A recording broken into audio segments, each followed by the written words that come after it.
auction house is across the street from my home. I found this box loaded with negatives. I won it for $380. The history of street photography is being rewritten. Vivian Maier. Vivian Maier. Vivian Maier. Exhibitions in New York and LA and London and Chicago. We've had more interest in this work than any other photographer. There's one particular that I bought, which I love. The composition is slightly off to me, and I think that's why I like it.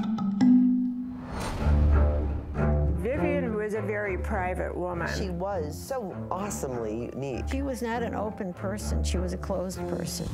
Vivian was my nanny. Yeah, she was our nanny. He certainly had no idea she took photographs. She lived on the 3rd floor in our attic. This was the forbidden zone. One of the first things she asked me for was please to put in a lock. She said, don't ever open this door. They didn't know there was this creative person there. She took so many photos. Around 100,000 negatives, 700 rolls of undeveloped color film, 8mm and 16mm movies.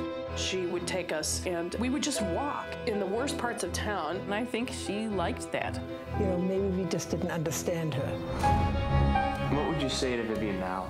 What drove you to hide yourself away? I'd say to her, why the why the didn't you ever show me all the stuff you did? I thought I was a friend of yours. In death, she is getting the fame she never had in life. I'm uncovering an artist. If I'm leaving this giant boulder unturned, it would be a mistake.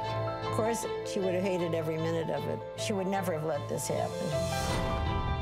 She had some compulsive behaviors. She was a pack rat. I asked her what she did. Her answer was, I'm sort of a spy. We would say, what's your name? Miss V. Smith. There's a piece of the puzzle missing. As she was photographing, she was seeing just how close you can come into somebody's space. That tells me a lot about her. She could generate this moment, and then she's gone. Is there anything that you wish was done differently then? Sure, I wish I would have found those negatives instead of you.